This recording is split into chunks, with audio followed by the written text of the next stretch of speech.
Okay, hello, my friends. It is Monday, October 7th, and here is your daily Ukraine war news. 1,160 Russians off the battlefield, 14 tanks, 31 armored fighting vehicles, 64 artillery systems, 96 vehicles and fuel tanks.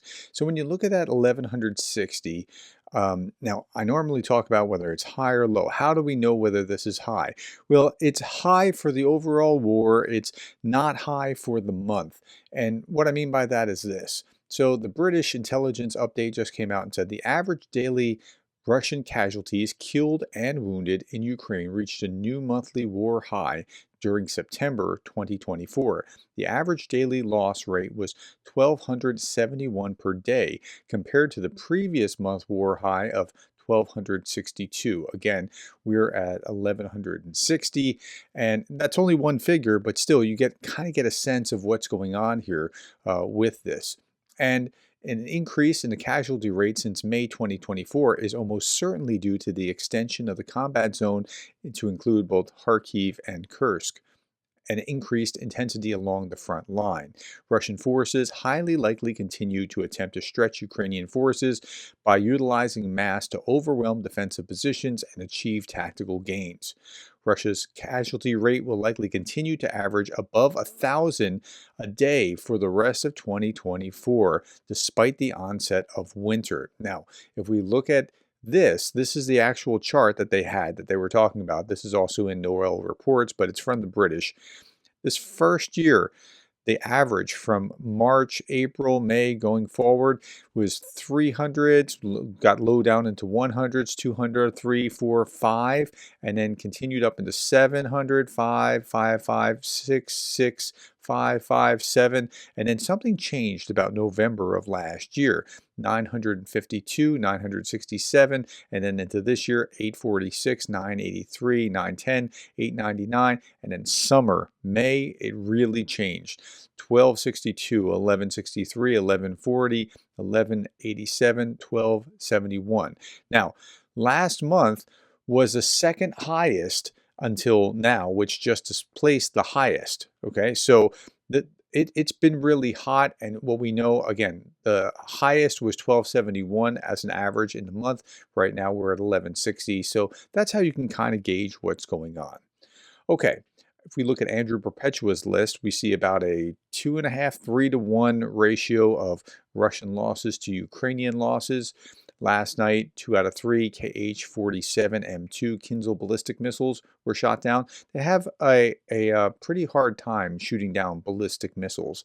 They have a better time hitting cruise missiles, but they didn't get the one that came through. They only had 32 out of 80 Shaheds that were shot down. 37, they claim, were also downed as a result of electronic warfare, but downed is not the same thing as shot down. Okay, so Russians attacked a residential area on the border of Sumy with drones. Among the victims were 11-year-old boys. Several residential buildings and private cars were destroyed. And then we turn our attention over here. Russian army dropped 4 guided bombs on Kherson in the morning. At least 17 people were injured, local authorities said. 2 children were among the wounded. An educational institution and residential building were hit. Ukraine struck a Russian-controlled oil depot in occupied Crimea. It feels like I'm on repeat talking about that because this keeps happening, and it's going to happen more. This time it was in Feodosia. Feodosia is a place where they hit some ship back about a year ago. I don't exactly remember when. Feodosia's marine oil terminal is Crimea's largest facility in terms of volume of oil product transshipment. The local occupation administration talked about a technological emergency of a municipal nature, and that was declared in Feodosia. And then they said, quote, colleagues, there was a technical error, unquote, and added that a meeting of the commission of the emergency regime has not yet been held. So the drone attack was called a technical error. Well, I suppose you can look at it that way. The oil terminal was last attacked in March of 2024. Here's another view of the same thing. Russian telegram channel Baza states that 2 missiles likely struck the oil depot in occupied Feodosia, damaging 5 fuel tanks. 2 more were completely destroyed. 3 were damaged and are burning. You can see this in the Moscow Times, but what I want to show you here is not just a picture, it's that the Feodosia terminal is the largest in Crimea in terms of transshipment of oil products, which were used, among other things, to meet the needs of the Russian occupation army, according to the Ukrainian military. And one last photo, reportedly this was filmed in the first hour after last night's attack on the oil depot in Feodosia. 300 people were evacuated according to Russian media. Okay, so let's switch gears now. Russian forces recently advanced southeast of Pokrovsk and reportedly made further gains in the area as of October 6th. Not a lot of movement, but still picking up some marginal gains.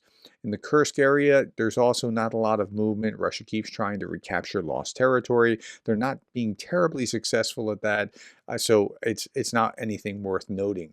Okay, the Ukrainian armed forces allegedly used chemical weapons disguised as smoke shells in Sudzha in August. Now, this was according to Lieutenant General Kirillov, the head of the Russian Radiation, Chemical, and Biological Protection Forces.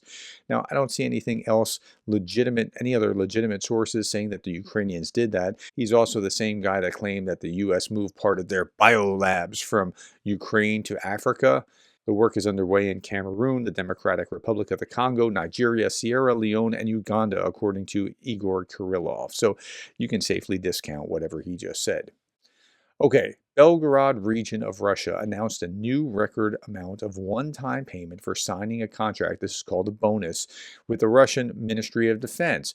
$32,000 bonus just for signing on. That's how desperate Russia is becoming, and it's going to increase over time because they need the backfill. And some people will go, you know what, that's a lot of money. That's like more money than I could even dream of, and they'll sign their life away for that. Now, the BBC is reporting that after more than 2.5 years of Russia's devastating war in Ukraine, one Russian newspaper today frames what Moscow is doing as constructive destruction.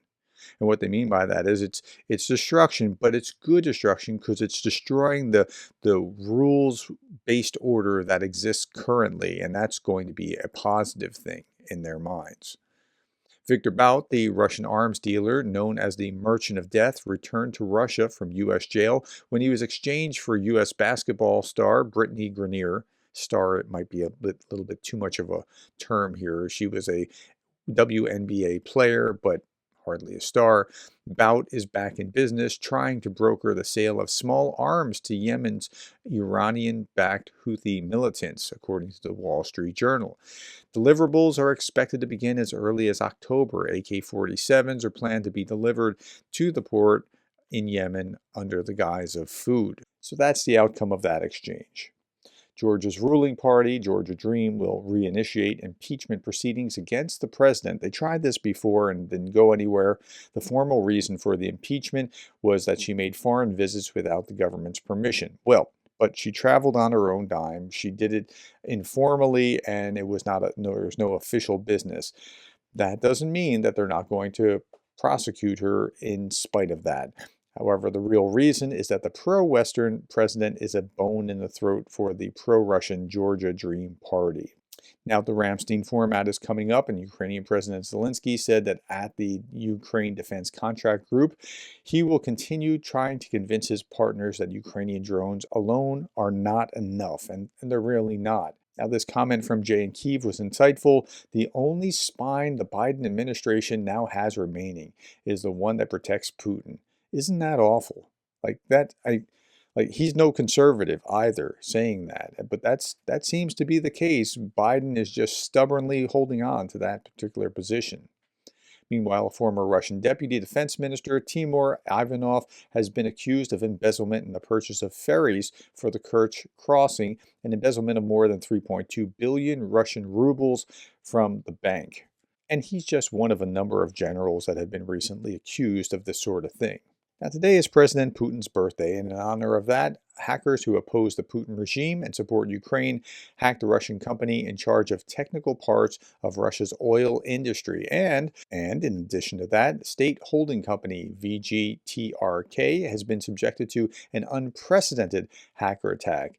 Online broadcasting and internal services are not working. Even the internet and telephone company are down. I heard that they wiped everything from the servers, including backups. They have been working in a state of emergency since 6 a.m.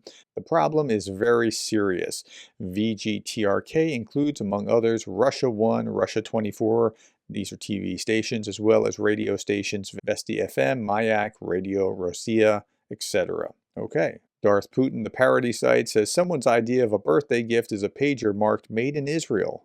Now I'll leave you with this picture: eternal memory to those who died defending Ukraine and their families. Thank you, my friends. Thank you for your time. Thank you for the likes, the shares, the subscribes, the coffees, the membership. Thank you for being the kind of people that care about Ukraine.